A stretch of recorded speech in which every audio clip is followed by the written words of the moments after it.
Hey, folks, welcome to this 44th, 44 episode of the REBT Advocates with myself, Tommy Bateman, and the Dr. Michael R. Adelstein of 3minutetherapy.com. Today, we're going to respond to a user email, awesome user email, and we have delayed too long, but when you have Debbie Jaffe Ellis on the willing to come on your show, you kind of push things back. But we had an awesome email from a guy named Richard. Now, Richard, you wrote an amazing email. So I'm going to read it, and Michael and I are going to respond to it. That sound good, Mike? That sounds very good. And the overall topic of the email is unconditional acceptance. Richard has many good questions about the ins and outs of unconditional acceptance. Yeah. I just realized I called you Mike, too. So we're just going to smile with that one. So here I go. So first paragraph, I listened to many of your podcasts, and they have been tremendously insightful. Thank you, Richard. Thanks. Oh, see, it came off. Let's try that again. Thanks for making them. You're welcome. REBT makes a lot of sense, and I like the idea of UA, unconditional acceptance, but I'm struggling to accept it yet. I'd love to hear your views on this. So here, paragraph number 1, we're going to put this together and chop up the others later. So here we go. I agree that there is no objective method to rate somebody in their totality with a statement like, John is a bad person. But it's easy to get around that with a slight change in language and say, John is a bad swimmer right now. If someone jumps in the water and sinks straight down, that would be objective proof, right?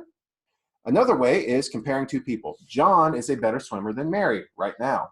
Surely there are cases where this is objectively true. Furthermore, we need a way to compare and make choices, so I think it's unwise to eliminate this way of thinking. But I think it's also a form of rating which REBT deems undesirable, as it may lead to unhealthy competition and grandiosity. Michael, what is your first response to this? Well, my first response to this is use of the word is after a person's name, because is really means equal or the same as. 2 plus 2 is 4 equals 4. They're identical in their characteristics. Now, Albert Ellis made a big point of using is, the verb to be in any form, by writing a few books in what is called E prime, the English language without without any form of to be. So, for example, instead of saying John is a bad swimmer, you could say John swims well. Now, there's a universe of difference between John is a bad swimmer and John swims well. John is not only a swimmer, he does many, many things in a day. He's an eater and a sleeper and a speaker and a walker, if you want to use to be, but that just shows there's a conflict there in saying his essence, his personhood is a bad swimmer. So that's one problem with it. Then Richard goes on to add conditions. He then says, John is a bad swimmer right now.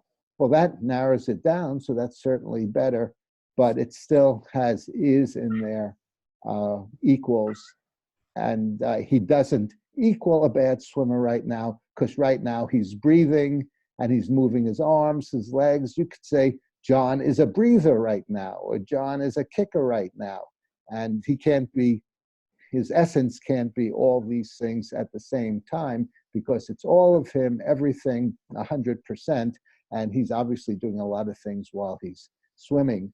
Now, he then narrows it down to say, well, can't you say John is a better swimmer than Mary right now? But again, we're getting better at it, more conditions, so it makes it more narrow. The problem with is it's not narrow at all, it's comprehensive. So that's certainly better. But the real issue is for people with emotional problems is that when they use the word, a form of to be, they're usually not saying I'm a good swimmer or something like that. They're saying I'm a poor swimmer and this makes me a bad person.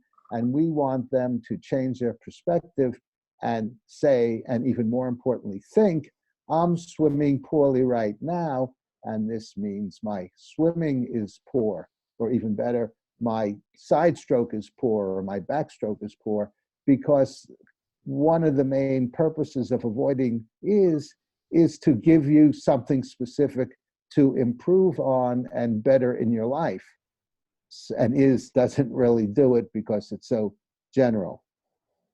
Did you want to comment on that before we go on to the other part of this paragraph, Tommy? Only that I didn't think listeners and viewers would be suspecting that REBT could actually improve your English writing ability.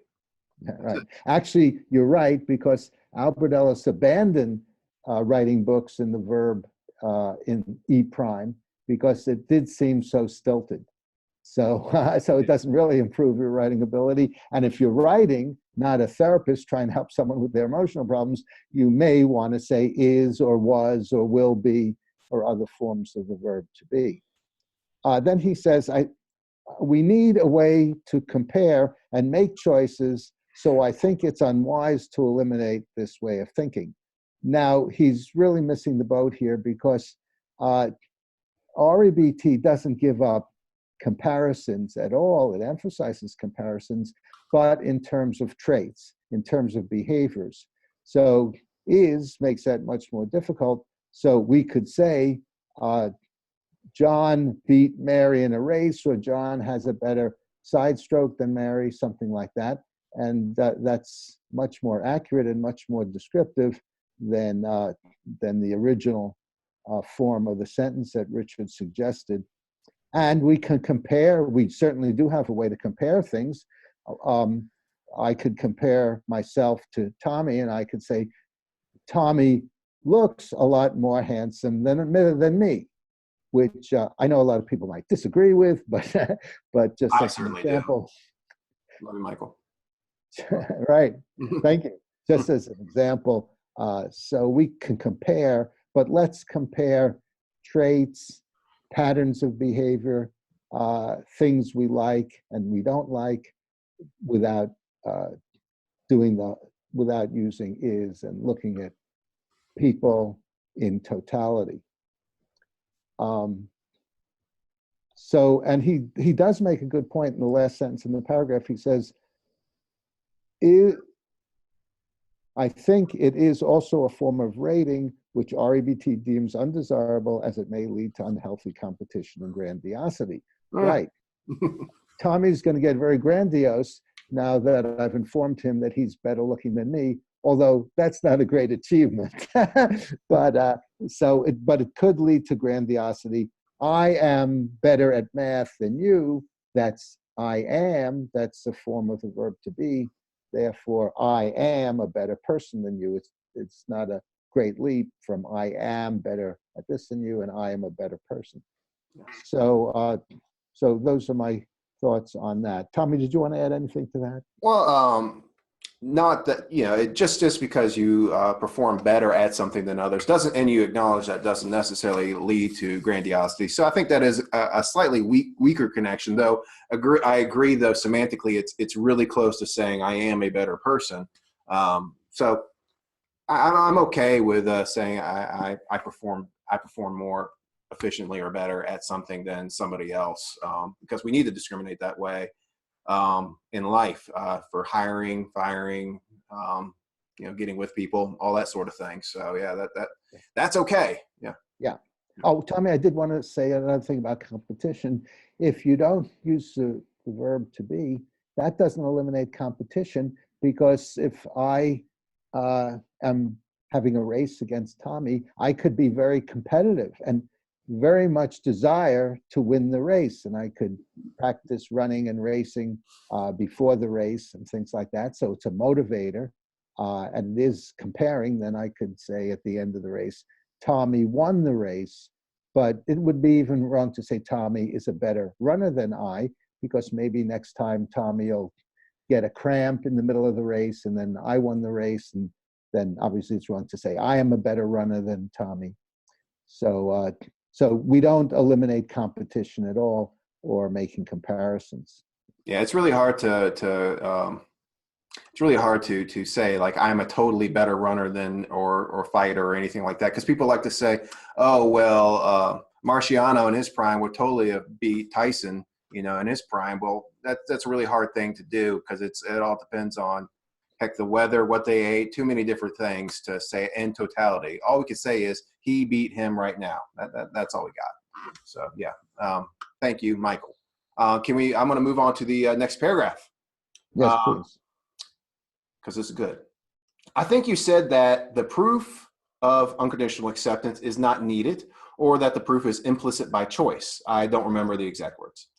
I can accept that as a philosophical choice based on the belief that it leads to more happiness. However, is that really true? Yeah, well, yes, that's why we teach unconditional acceptance, not only of oneself, but of others and of situations, because we do believe it's correct in terms of the reality of the situation, and also it's pragmatically correct, meaning it leads to more happiness and better results. Mm-hmm. Yeah, and of course, proof of unconditional acceptance is not needed.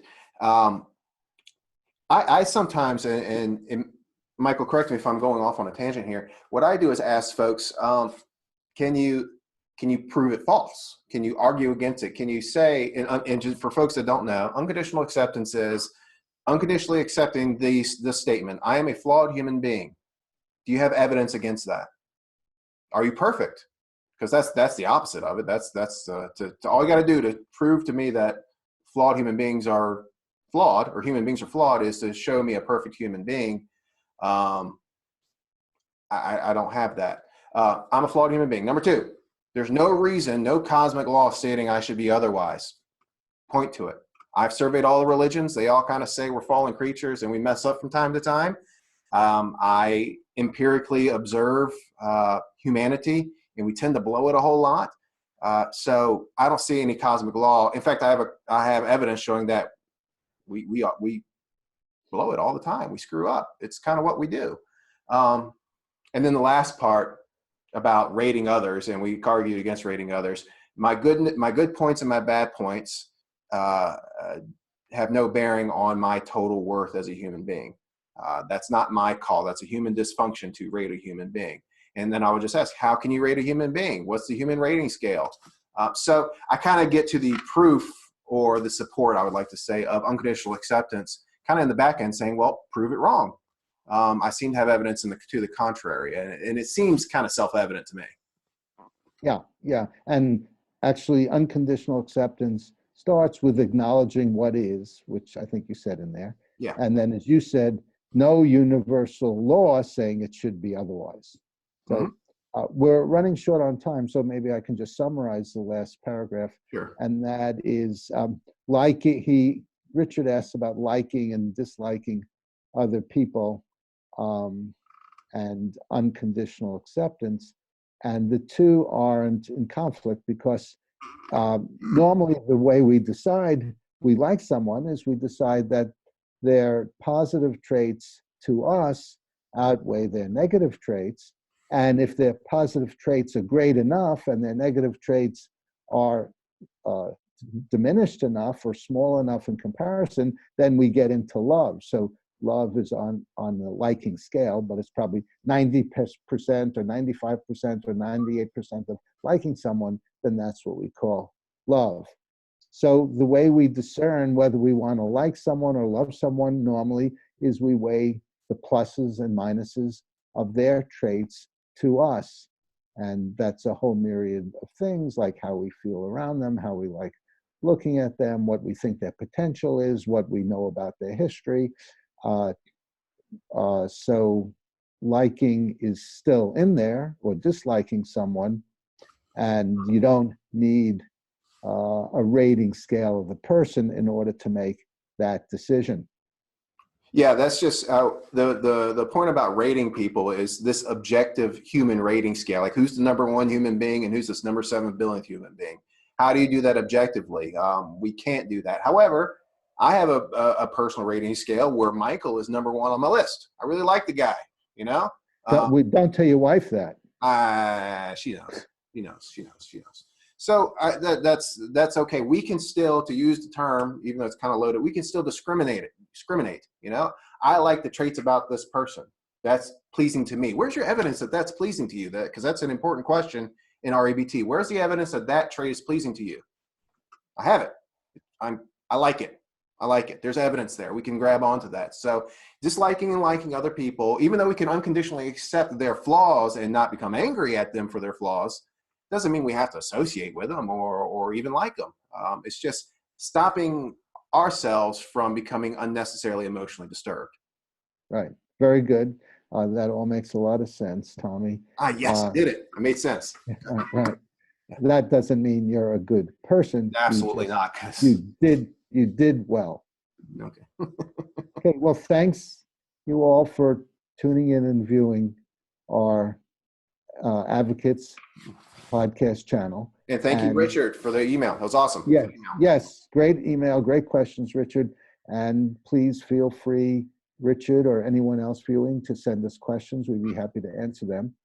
And please give us a like and tune into the REBT Advocates in the future for a more rational life. Thank you, Tommy. Thank you, Michael. See you guys.